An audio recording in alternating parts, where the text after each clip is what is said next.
а не би смеело и повеќе од 3 месеци. Да.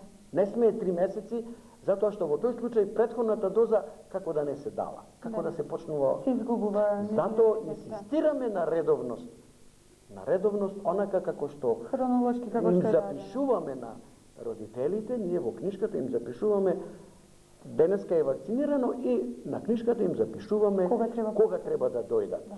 За оние што се редовни, тоа си тече уредно, за тие што не се, постојат и покани, ние ги покануваме, а за оние кои што се навистина нередовни, постојат и сериозни законски санкции, сериозни, викам, ние не сме дозволиле во последно време, последните години, да некој биде пријавен па казнуван, меѓутоа да ви кажам, зошто дури законот е многу ригорозен, зошто предвидел казна. Видите, ако вие имате дете, па не верувате на ова што еве јас го кажувам сега и ризикувате да не го вакцинирате вашето дете, викат, некој ќе каже, ова е моје дете, јас не сакам да биде вакцинирано. Добро, ти не сакаш, меѓутоа јас сакам заради моево дете, затоа што твоето невакцинирано дете представува сериозна опасност за моето иако редовно вакцинирано дете.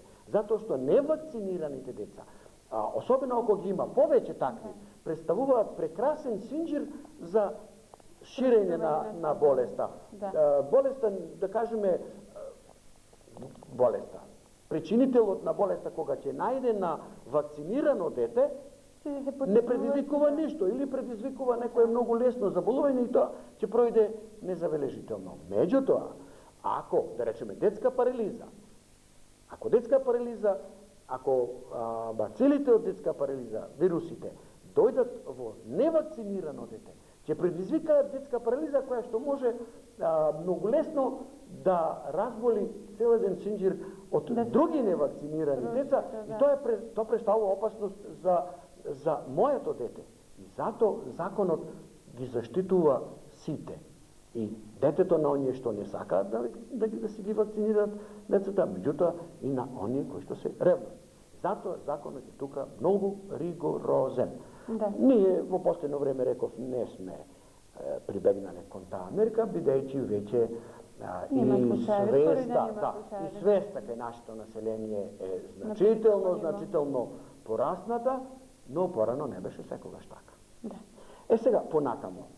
Значи, рековме во седма година добива за дифтерија и за тетанус и сега во прво деление 45 дена, 6 недели откако ќе ја прими ова ревакцина, се прави тестирање за туберкулоза. Ние во почетокот, во првата година дадовме и сега во прво деление треба да видиме докаде е имунитетот против туберкулоза кај секое школско дете, кај секое прваче. Кај оние деца, тоа се прави со тестирање, мантува проба се вика, тоа не е битно, кај оние деца, кај кои ќе установиме дека постои имунитет, постои одредена реакција, значи, кај нив не се прави ништо. Но, кај оние, кај кои што имунитетот веќе на одреден начин ослабнал, ние повторно сега го поттикнуваме со ново бесежирање. Така, тоа е веќе во првото одделение. Сега, откако во прво деление, односно на 7 годишна возраст, се завршиле овие вакцинирање, односно ревакцинирање, сега се чека 14-тата година. 7 години се прави пауза. Така, 7, и тоа е веќе некаде, кој викаме, 7 одделение, така е? 8 одделение, веќе доаѓа 14 години, да. Така е, 7-8 одделение, сега, секое женско дете мора да добие вакцина против рубеола, против она крупна сипаница, така, или гуски насипаница, или не знам како да нарече. Значи, тоа е задолжително. И не би смеело ниедно женско дете да остане без ова вакцина. Така? 6 недели после тоа, сите деца, и машките и девојчињата, добиваат повторно ревакцинација од оние првите. Дифтерија, тетанус и тетанус и детска парализа. Да, првата трочлена група. Да. И после тоа, сите оние деца што се за туберкулоза негативни, добиваат пак повторно антитуберкулозна вакцина. Во 14-та година, машките, наспроти женските кои што треба за рубеола да добиват, машките, без другите, добиваат без рубеола, бидејќи за нив рубеола не е битна, а затоа е битна ова вакцина против заушките, значи добиваат за заушки, за дифтерија и за тетанус. И конечно, на 19 години, да, како последна, на 19 редовна, добиваат сите само против тетанус. Да. И отприлика тоа е она што во нашиот закон е предвидено за задолжително имунизирање на секое дете. Да. Ете, го заокруживме што всушност представува овој процес на имунизација, како се извршува, на кои начини и за кои болести, подетално објаснавме хронолошки според нивното нагаѓање. Сега она што ни останува, а и терминот од 1 час изминува полека, е да одговориме на овие прашања кои што вечерва. Јас би ве молел пред да кажете, јас должам едно извинување на гледачите. Овде се трудев колку можев, меѓутоа некогаш е неизбежни се некои стручни називи. Да се објасни да се објаснат на друг начин. Колку успеав, јас не знам.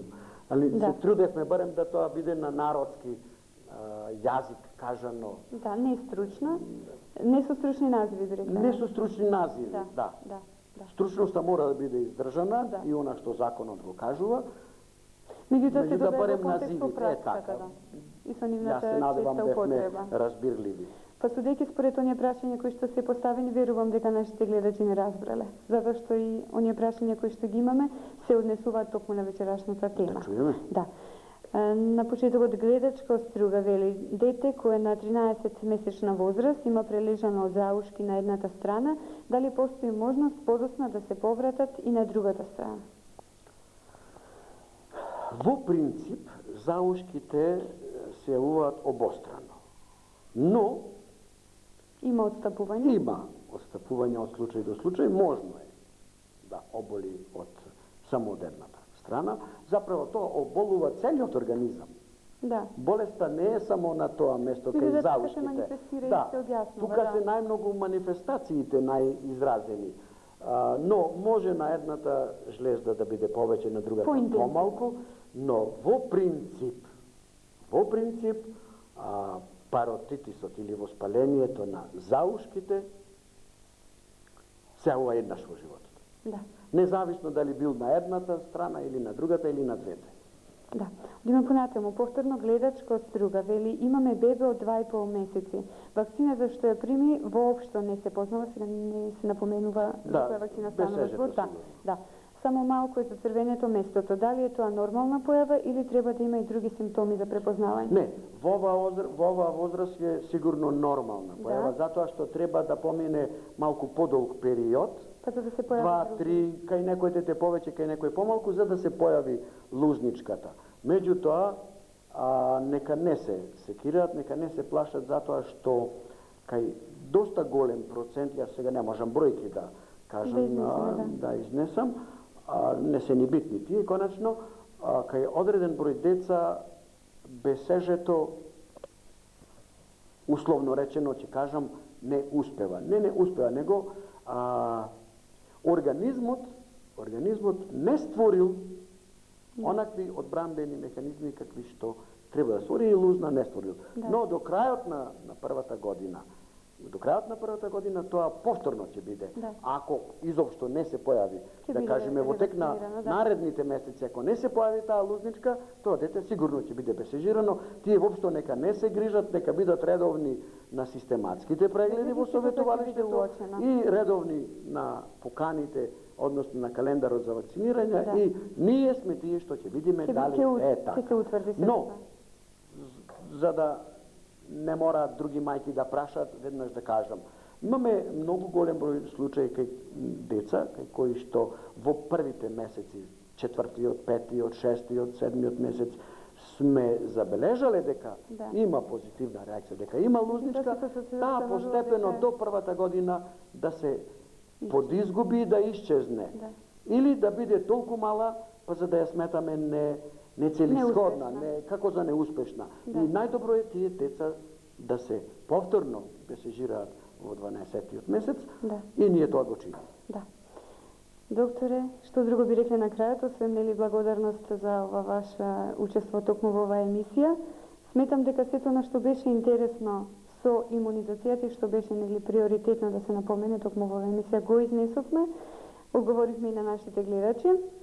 И сигурно би посакале, доколку ете постои интерес за продолжување на овој циклус на емисии токму со вас, да продолжиме понатаму со работка, нели? Јас стојам секогаш на располагање и мене ми чинеше навистина јовбарска овие наши разговори, но и задоволство, затоа што тоа е моја животна преокупација. Мојата животна преокупација е педијатријата, медицината, здравјето на децата, а посебно како некоја животна заложба превентивните дејности во педијатријата, и тоа е она што најмногу ме привлекува, тоа е она на што најмногу работам, и повторувам секогаш со големо задоволство ќе приидам, ако бидам побаран, ако бидам поканет во вашава куќа. Уште еднаш, по не знам кој пат ги повикувам сите оние заинтересирани наши родители, гледачи кои што имаат мали деца, нека повелат во нашата служба, поконкретно да кажам во моето советувалиште, за се што ги интересира. Превентивните дејности не спаѓаат во групата на дејности кои што подлегнуваат сега на новиот закон за избран лекар, матичен лекар, така да нема да има никакви проблеми со нема да има никакви проблеми во секој момент, ние во секој работен ден. Нашето советувалиште е широко отворено и со задоволство. Сега сме, морам да се пофалам, во нови, преадаптирани, прекрасни простории и услови.